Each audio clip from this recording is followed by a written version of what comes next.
When you're alone, even the smallest sound can feel like a threat. But what happens when those sounds aren't just in your head? These are 3 true horror stories of people who were completely alone and experienced. This happened in the summer of 2017. I was 17 at the time, and my parents were traveling overseas for work. Instead of staying home alone, I was sent to live with my aunt and uncle for 2 weeks at their country farmhouse in Ohio. They were nice. The house was quiet. But on the very first night, my uncle gave me one warning. Stay out of the basement. It's locked for a reason. I thought it was weird, but didn't ask questions. The door at the end of the hallway had an old brass handle and a huge deadbolt on it. A few nights in, I started hearing noises. At first, it sounded like footsteps, slow and soft, but always coming from below. I asked my aunt about it. She brushed it off. Old houses creak, she said. You'll get used to it. But it wasn't just creaking. One night I heard something slide across the floor down there, a dragging sound.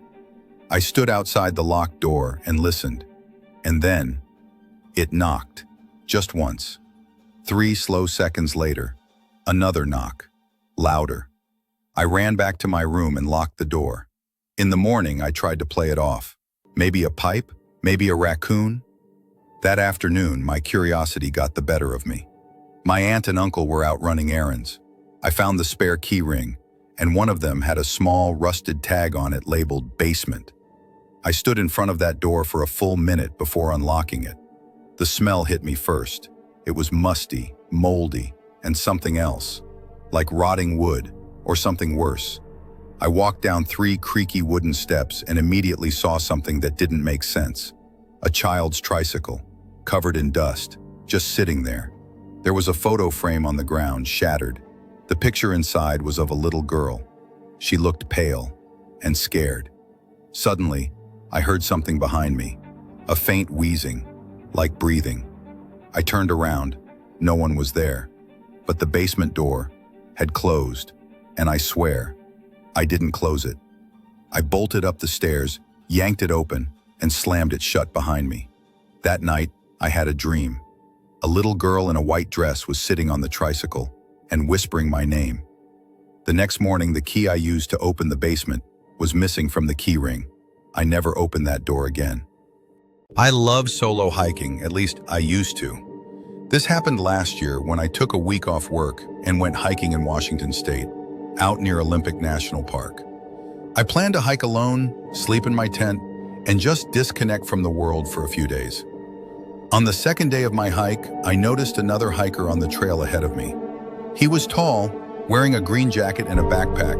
I waved at him, and he gave a weird half nod, but didn't say a word. Whatever, I thought. Maybe he wants to be alone too. That night, I set up my tent near a stream, off the main trail.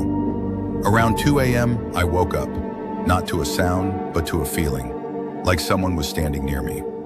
I peeked out of the tent flap and saw nothing. The next morning, I found boot prints near the stream, fresh ones, not mine. On the 3rd day, I saw the same man again, far ahead of me on the trail, but something was off. He was wearing the same clothes and walking slow, like he was waiting for me to catch up. I stopped walking. He stopped too.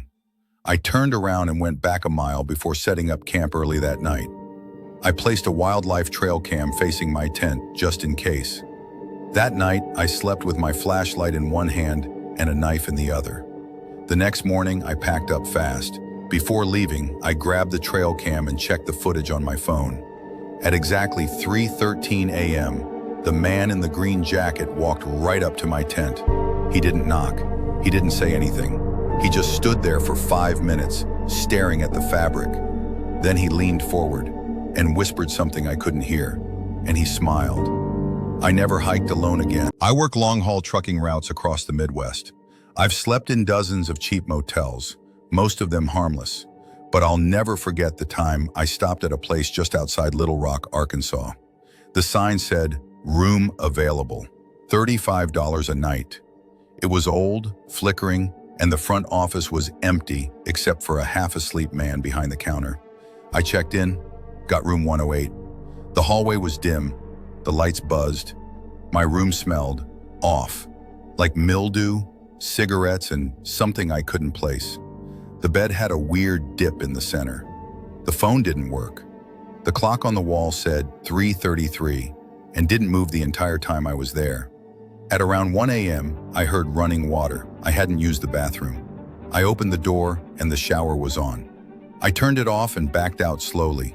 As I stepped back, I noticed the carpet near the bed was damp. I turned to leave, but the doorknob wouldn't move, like it was jammed. Suddenly the lights flickered and the shower turned back on. I panicked and started banging on the door. It finally opened. I ran straight to the office. The man behind the desk looked up, confused. I said, "There's something wrong with room 108. He blinked. "That room's supposed to be sealed. No one stays in there. Not after what happened last year." I asked what he meant.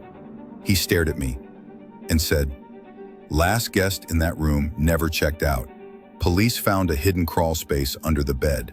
They never found the guy who lived in it." Being alone can be peaceful, but when something else is with you and you can't see it, that's when it becomes terrifying. Which of these stories creeped you out the most? Let me know in the comments. And remember, if you hear a knock, when no one's supposed to be there, don't answer.